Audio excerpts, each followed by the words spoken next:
Díomh Chairde, Táid ar béis le chlár Fleadh Feirste fiche bí a héan a chur faoi mráid, go háirithe agus muid abal a bheith ar ráit I dean duine chéile a réist.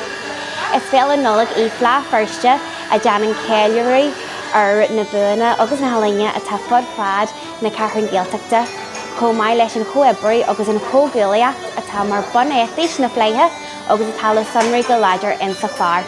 Tá muid ag súil go mór le fáilte mhór chraol a chur roimh. Is fáilte go raibh fáilte, tá muid a dúil go mór an seo le Fleadh Feirste, tá ag tús mí na nulaigh, agus ar numacht tain agalibh special de le siúmasú tuama ar fás bonscoil Fleadh Feirste agus Colliste Feirste. Bé go leor amachtaí teirlí agin ar nós an gceamachta tá muid ag déanamh a gcóir le Aisling Géir. Bé pluais dá dína nulaigh agin le amachtaí ceirdeacht agus ar bhhair sin bé imacht galanta scéalaíocht agin le Laureate na nóg Anya ní Glynn agus Andy Whitson.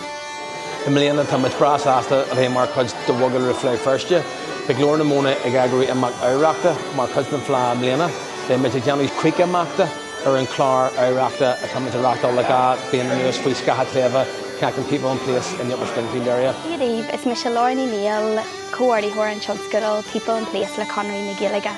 Talúthróin am líana go mé muid ran forteach I Fleadh Feirste agus muid among caiinte leis an talú Mícheál Ó Maidhnín faoi cursaí lá gainim nathe an star at a buinte lá agus iad mar chuid darnaireacht agus buas rinse ó thuaí. Tá muid ag súil go mór le bheith mar chuid de Fleadh Feirste arís an seo in RSí Canada. Tá muid ar bís go bh Bernadette Morris Lynn in Conway Mill ar an tríú lá do bhí nulaigh agus mu tá duinebí ar Lorraig Ticketí is féidir iad air an seo in RSí Canada chéan nó ar siú idirlín sogin rsícanada.com.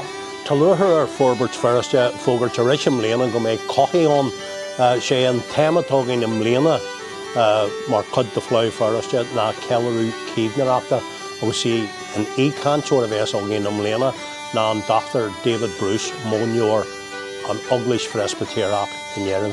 Is úidir foilsíthóir agus álaíonn tuair dar go scolaí agus táid tharbh asásta go méid sin seo in mléana mar chuid de Fleadh Feirste.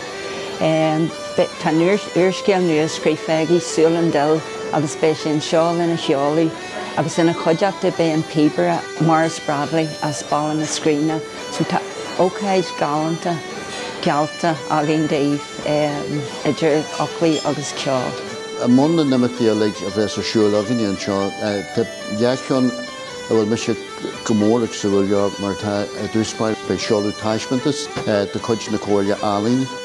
Agus ar a bhar sin mar na scráthlinn be ceol beá achan le linn na féile sa bhíon an seo sa chultaban. So be fáilte I chealaí go bhachan in agah. Le críocha chuir leis na eile bé imach lasú na solsí a gin le searnaí specialta dahí magain.